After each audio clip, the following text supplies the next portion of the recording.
President Volodymyr Zelensky leaving the White House early and empty-handed after a stunning shouting match in the Oval Office. You're gambling with the lives of millions of people. You're gambling with World War III. Barely an hour before, the visit had started with a cordial handshake, a joke,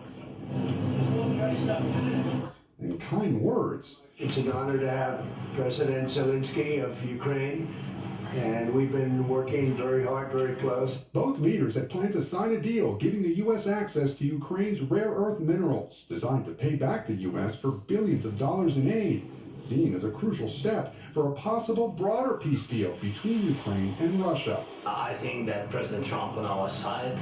But Zelensky also disagreed with Trump, arguing the U.S. must offer security guarantees in any ceasefire deal. That's why we will never accept just ceasefire. It will not work without security guarantees. Soon, the meeting took a sharp turn when Vice President Vance mentioned talks with Russian President Putin. The path to peace and the path to prosperity is maybe engaging in diplomacy. That word, diplomacy, prompted Zelensky to interject that Putin had broken a ceasefire before. What kind of diplomacy, JD, you are speaking about? What do you mean?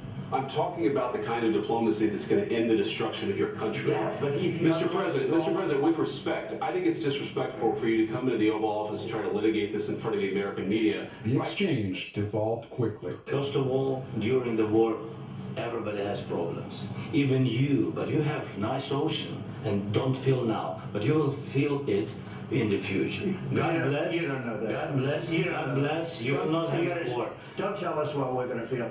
We're trying to solve a problem. Don't tell us what we're going to feel. I'm not telling you. Because you're in no position to dictate that. That's exactly what You're in no position to dictate what we're going to feel.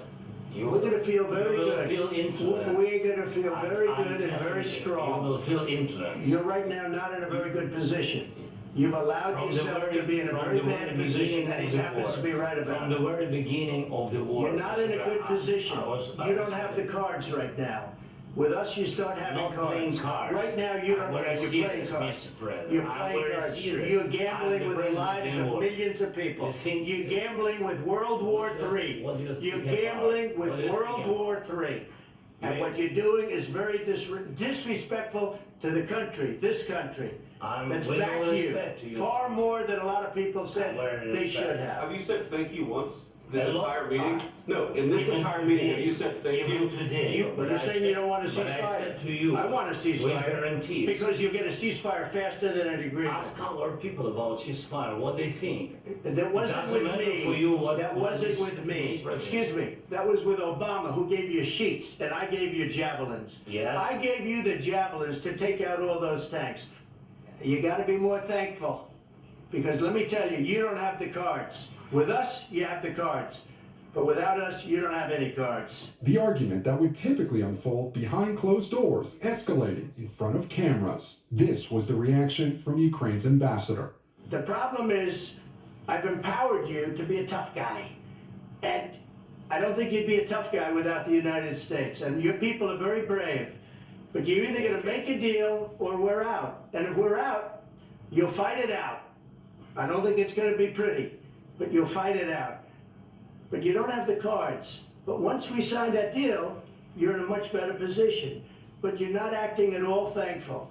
And that's not a nice thing. I'll be honest, that's not a nice thing. All right, I think we've seen enough. What do you think? Huh? This is going to be great television, I will say that. Minutes later, a White House official tells NBC News that Zelensky was asked to leave, a private lunch and joint press conference canceled. The president posting Zelensky disrespected the United States of America in its cherished Oval Office. And I would say it didn't work out exactly great from his standpoint. I think he very much overplayed his hand. That was not a man that wanted to make peace. Late today, Zelensky responding. I'm very thankful to Americans for all your support. You did a lot. I'm thankful to President Trump and to Congress bipartisan support. Here in Washington, Republicans are saying the president stood up for America, while Democrats are calling this an utter embarrassment. Tonight, it's not at all clear when or even if Trump and Zelensky will speak again. Lester. All right, Gabe Gutierrez, thank you.